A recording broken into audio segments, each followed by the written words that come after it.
People told themselves their past with stories, explained the present with stories, foretold the future with stories. The best place by the fire was kept for the storyteller.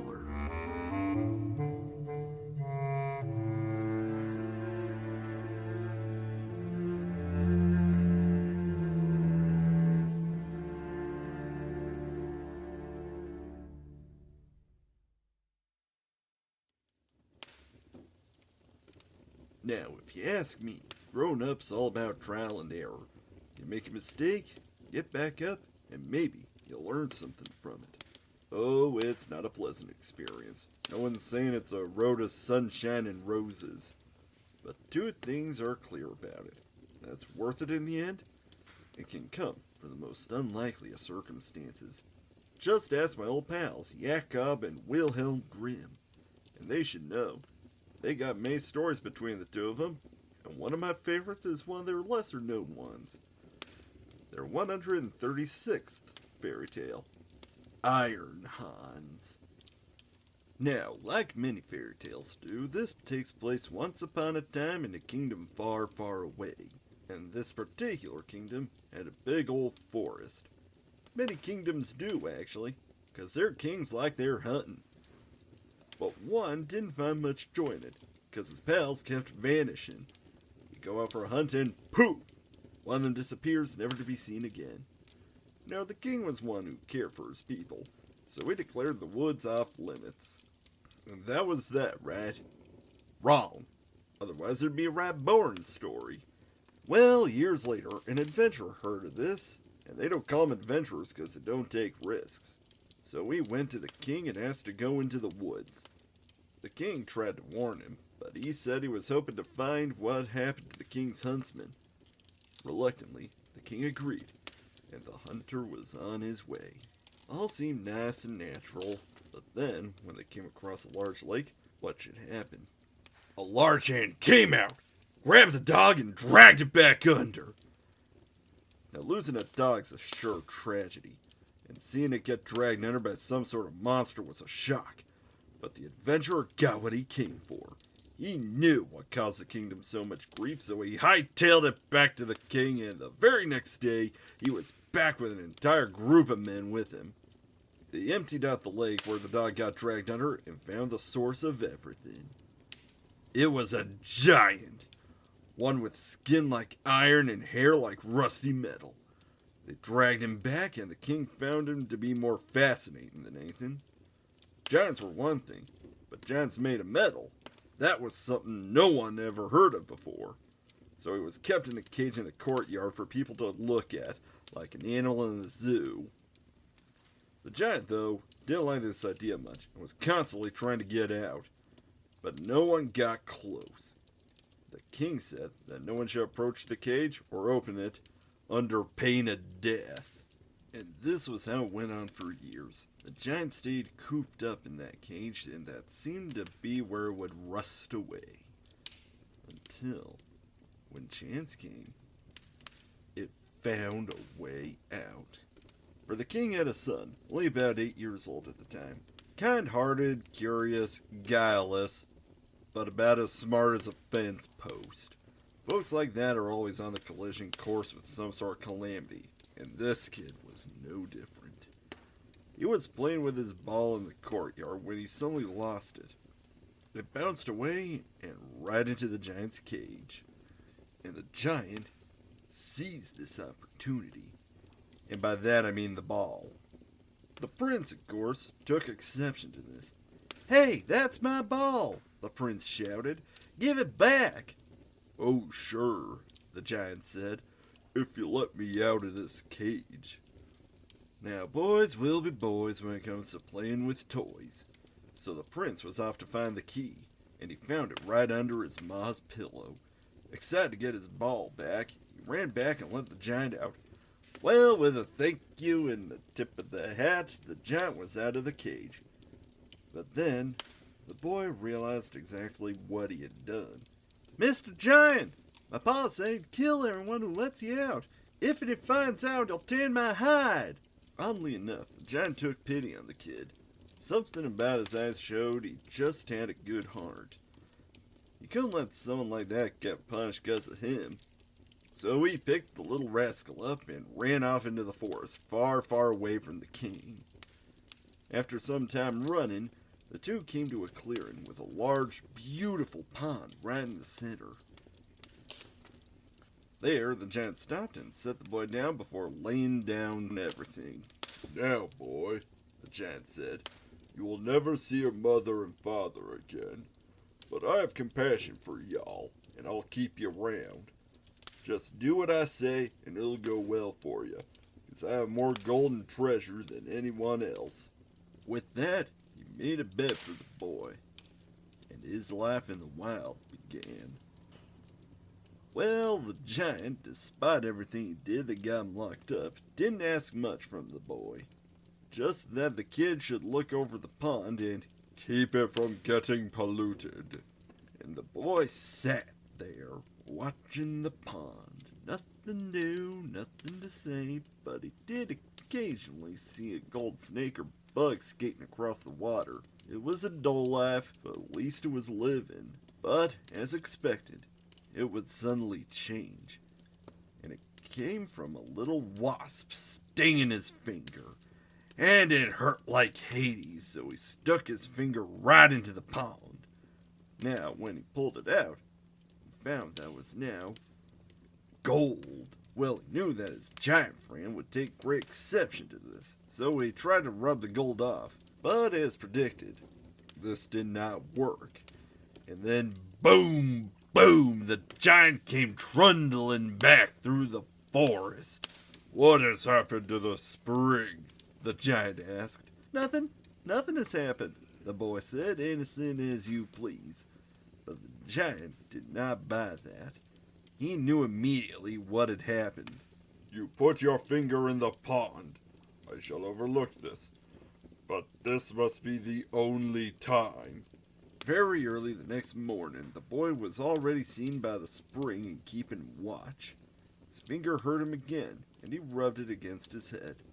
Then, unfortunately, a hair fell down into the spring. He quickly pulled it out, but it was already completely covered with gold. The giant came and already knew what had happened. "You've let a hair fall into the spring," he said. "I will overlook this once more. But if it happens a third time, the spring will be polluted, and you will no longer be able to stay with me." On the third day, the boy sat by the spring and did not move his finger, however much it hurt him. But time passed slowly for him, and he looked at the reflection of his face in the water. While doing this, he leaned lower and lower, wanting to look straight into his eyes. That's when his long hair fell from his shoulders and down into the water. He quickly straightened up, but all the hair on his head had already been covered in gold and glistened like the sun. You can imagine how frightened this poor boy was, so he took his handkerchief and tied it around his head, so that the giant would not be able to see his hair. Unfortunately, the giant knew everything, and said, "You have failed the test, and you cannot stay here. Go out into the world. There you will learn what poverty is. But because you are not bad at heart, and because I mean well by you, I will grant you one thing. If you are ever in need, go into the woods and cry out, 'Iron Hans!' And then I will come and help you. My power is great, greater than you think, and I have more than enough gold and silver." And so the boy was thrown out of his second home, but he found his way to a city, where, to his shock, he discovered that years had passed. He was already in his teens by now.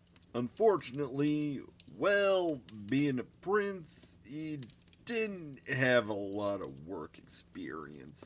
So he went from place to place begging for work, but no one would give him a job, and so he was stuck being poor. But he persisted, and this led him straight to the castle, and the folks there took pity on him and made him assistant to the cook. But there was one problem: his hair. He constantly kept his handkerchief over his head to cover his golden hair. Now, when doing basic manual labor in the kitchen and around the castle, no one cares. But when asked to get food for the king and queen, that made things awkward. "Take off your handkerchief when you approach the royal table, boy," said the king. "Sire, I can't take it off 'cause I've got an ugly scab on my head," the boy replied. The king did not buy that.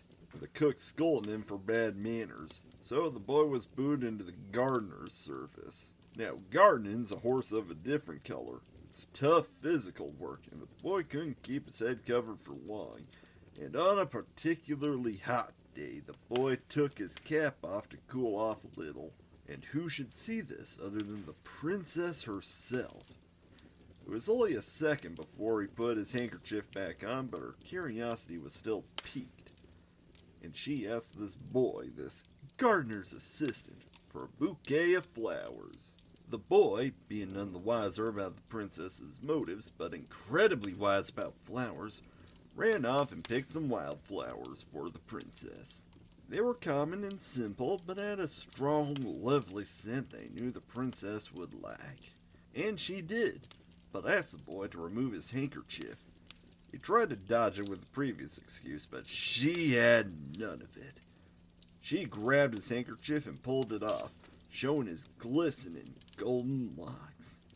He wanted to run off, but she grabbed him tight, and then she gave him some money for the pretty, nice-smelling flowers. The boy, though, gave the coins to the gardener who employed him. And this would go on for a while, the princess seeing that this boy was no simple gardener's assistant. A bit guarded and a bit of a blockhead, to be sure, but he was a good-hearted, gentle fellow who only wanted to do good by the people in his life. And eventually, he said he didn't want her money, even as an apology. But she would still ask for flowers and, well, there was the obvious connection between a boy and girl in their teens. Not long after that, though, war came to the kingdom. And the king was in a bit of a pickle, since the enemy had a much stronger army. But the kingly thing to do would be to meet them in combat. Victory or defeat, there needed to be some fight shown. Now, the boy was eager for this. To show he wasn't just some gardener kid, he wanted to volunteer for the army. The soldiers at the castle, though, they just laughed and told him he could have the horse they left behind, which had a lame foot. But the boy wasn't sated. No, he wasn't. He mounted that horse and rode it higgledy-hop into the dark woods. When he came to the edge, he called out, "Iron hounds! Iron hounds! Iron hounds!"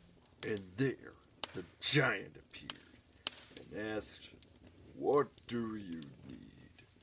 "I need a strong steed, for I am going to war." "That you shall have, and even more than you are asking for." Then the wild man went back into the woods. Before long, a stable boy came out, leading a horse. It was snorting with his nostrils and could hardly be restrained. Behind them followed a large army of warriors, outfitted with iron armor and swinging their swords flashing in the sun. And with that, he went to battle. A good thing, too, since the king's army was being overrun. Well, with an army of sudden, magically formed, and well-rested reinforcements, the kingdom was saved and the enemy was beaten back. But who was this mystery knight? For he vanished immediately after the dust settled. The boy had gone back to his giant friend and returned, well, everything. He didn't want glory and fame. He just wanted to protect his new home. And Iron Hans was quite pleased with that. But the king and princess were wondering who this mystery knight who saved them all actually was. None of the soldiers took credit for it, and no one had seen him before. So they hatched a plan. The king would hold a festival, and the princess would toss a golden apple. Whoever caught it would win the princess's hand in marriage. Now, most folks wouldn't see this as the ideal way of proposing, but I say, It's about an actual iron giant in a pond that turns stuff into gold. Why is there suspension of disbelief breaking here? Anyway, the boy got wind of this and went to Iron Hans again. He asked for a little bit of help with this, and Iron Hans said, "It is as good as done." And so, every day of the festival, the princess would toss a golden apple to the knights, and a mysterious armored figure would catch it and vanish soon after. A red knight and then a white knight, on a chestnut horse and a white charger respectively. And the king took exception to this, and told his soldiers the next time they see an armored stranger who didn't reveal himself, they were to stab the mystery knight where he stood. The next day, the princess tossed the apple, and was caught by a mysterious man in black armor on a black steed. Immediately, the king's men attacked, but the man in black left him in the dust, but not before getting a small wound from a sword, and his horse bucked, knocking his helmet off and showing his golden hair. And only one person knew about that. The princess. She immediately recognized his hair and knew he was the one who saved them. And she also had a plan.